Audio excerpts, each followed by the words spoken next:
MCSA, live from Olive Branch, Mississippi. I'm Sierra Rhymes, and today on we have a special guest with us, Jeannette Walls. Without further ado, here's Marcy Vanderberg to explain. Thank you, Sierra. Jeannette Walls inspired many young readers around the world through her life story, The Glass Castle. Please give a round of applause to the author of the story, The Glass Castle, Jeannette Walls.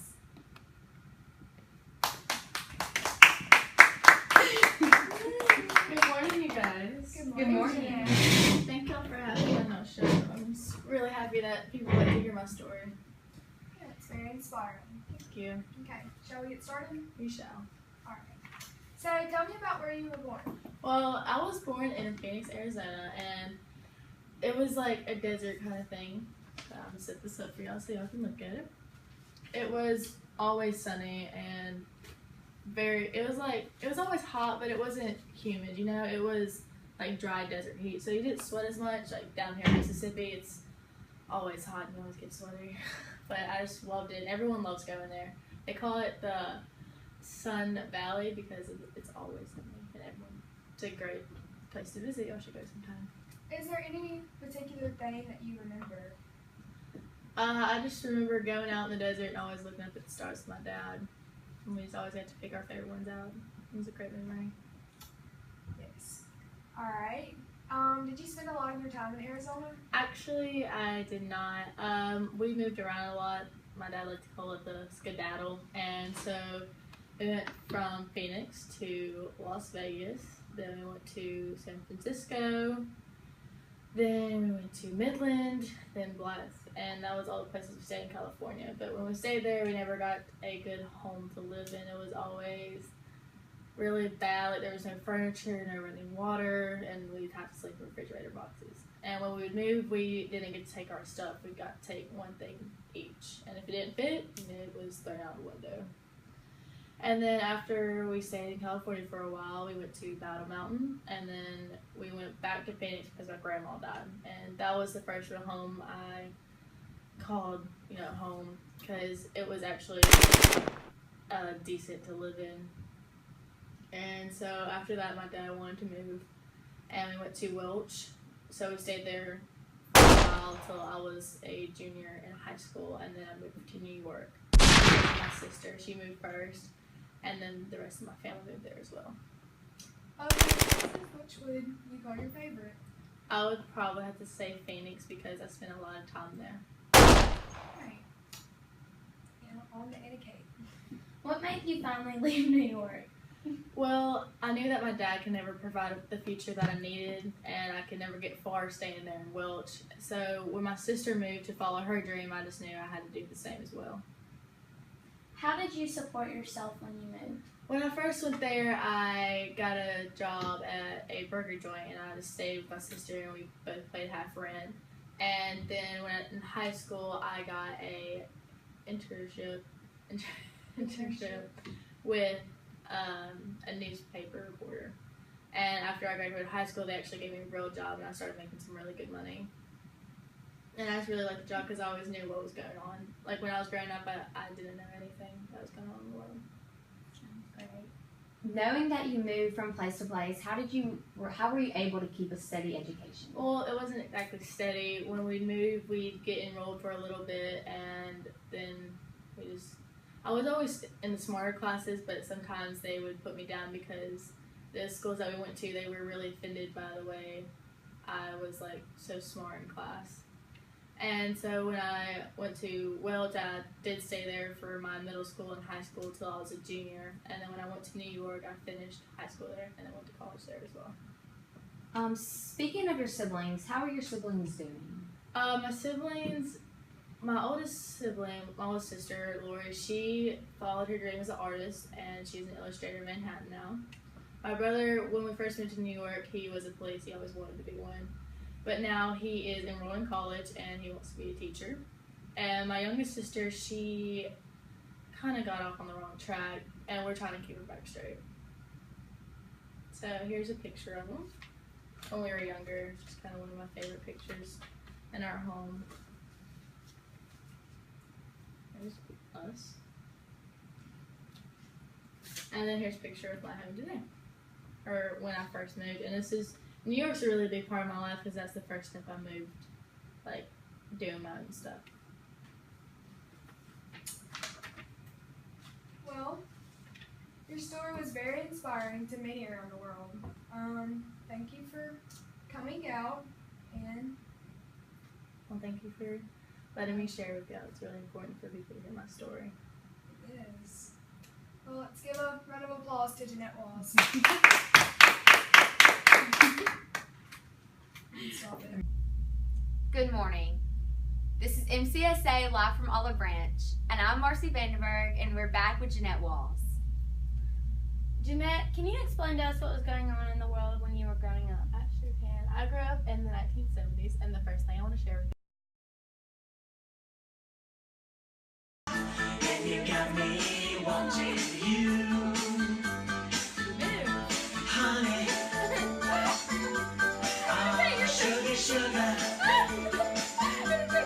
you are my candy girl, and you got me wanting you.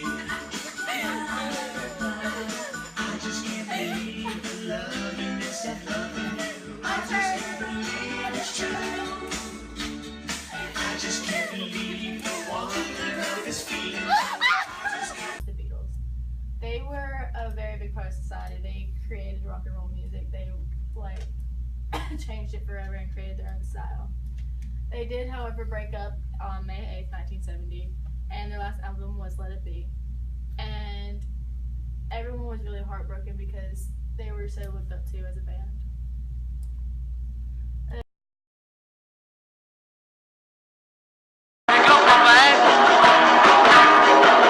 Run to the station.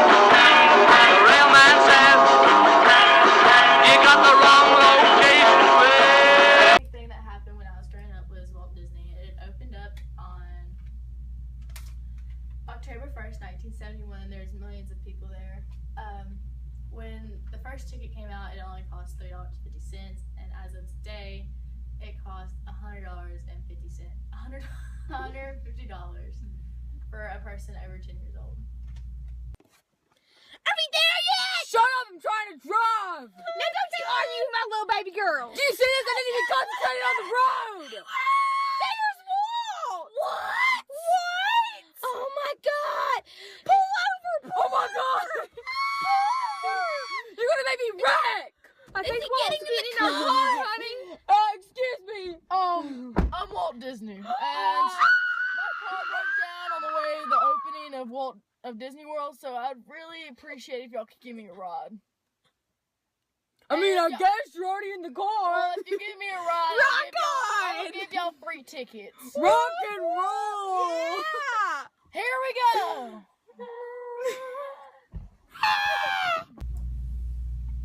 And a really big part that changed America was the Vietnam War. It was a 20-year-long battle between us and Vietnam, and it finally ended in 1975, and everyone was really happy that we finally got our victory. So Jeannette, what do you remember any of this taking place as you were growing up, or? No, when we would move around a lot, our dad and mom didn't really believe in TV and news, and it always really made them mad when we would talk about it. So we never actually got to know anything that was happening. So that's why I loved being a news reporter so much, so I could find out what was actually going on. All right. Well, thank you for coming back. You're welcome. Thank you for that. 2, 3. Today is the day that the Vietnam War ends of the day of 1975.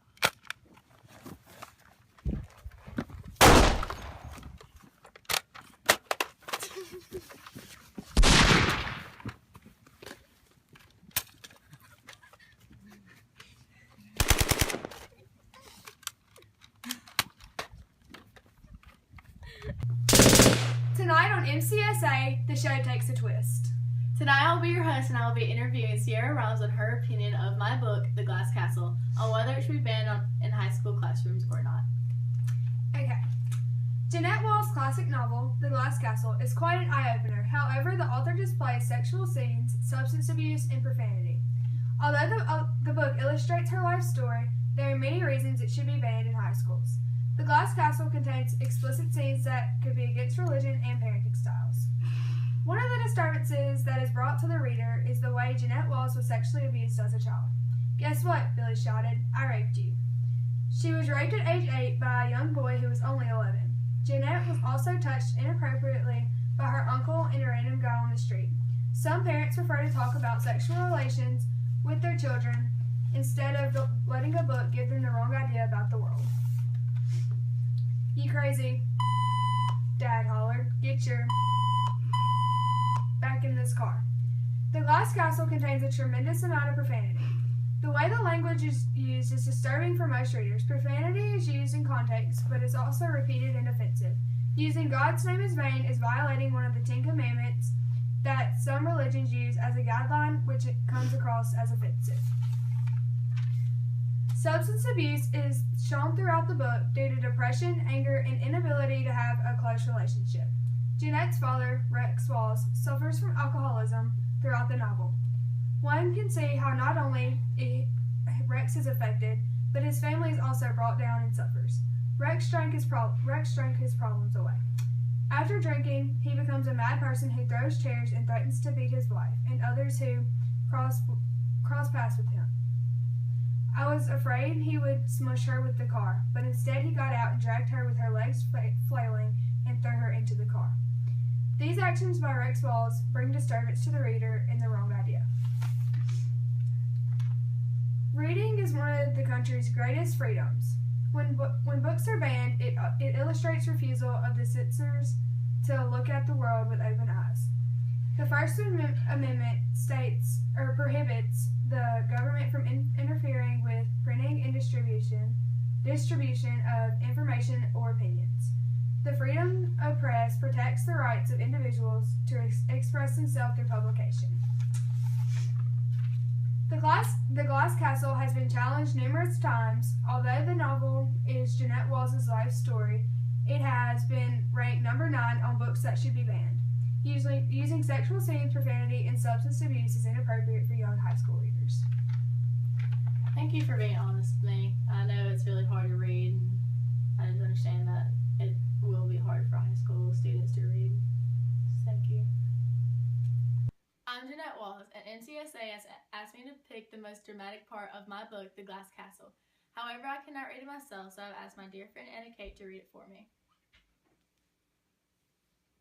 I was sitting in a taxi, wondering if I had overdressed for the evening, when I looked out the window and saw Mom rooting through a dumpster. It was just after dark. A blustery March wind whipped the steam coming out of the manholes, and people hurried along the sidewalks with their collars turned up. I was stuck in traffic, 2 blocks from the party where I was heading. Mom stood 15 feet away. She had tied rags around her shoulders to keep out the spring chill and was picking through the trash while her dog, a black and white terrier mix, played at her feet. Mom's gestures were all familiar. The way she tilted her head and thrusted out her lower lip when setting items of potential value that she'd hoisted out of the dumpster. The way her eyes widened with childish glee when she found something she liked. Her long hair was stringed with gray, tangled and matted, and her eyes sunk deep into their sockets. But still she reminded me of the mom she'd been when I was a kid, swan diving off cliffs and painting in the desert and reading Shakespeare aloud. Her cheekbones were still high and strong, but the skin was parched and ruddy from all those winters and summers exposed to the elements. To the people walking by, she probably looked like any of the thousands of homeless people in New York City. It had been months since I laid my eyes on Mom, and when she looked up, I was overcome with panic, and she'd seen me and call out my name, and that someone on the way to the party would spot us together, and Mom would introduce herself, and my secret would be out. I slid down in the seat and asked the driver to turn around and take me home to Park Avenue. The taxi pulled up in front of my building. The doorman held the door for me, and the elevator man took me up to the floor. My husband was working late, as he did most nights, and the apartment was silent except for the click on my heels on the polished wood floor. I was still rattled from seeing Mom, the unexpectedness of coming across her. The sight of her rooting happily through the dumpster. I put some Vivaldi on, hoping the music would settle me down. The glass castle is broken, with poverty unspoken. Lying there was he on the ground, asking me, would I ever let you down? You were trying to help out, but you were already passed out. Throwback to when I was 3, making lunch for me. 3rd-degree burns peeling from my skin. Doctors would not allow you in. However, you made your way around, Rex Walls style. Here we go to another town. We have always had it tough, with food never being enough. The garbage piled high around us, turning your promises into rust. I finally opened my eyes to see all the problems you deny. In West Virginia, surrounded by trash, knowing my life would soon come to a crash. Going to New York to make my move, following through knowing it wouldn't be so smooth. Never going to be able to get away, there on the New York park bench you lay.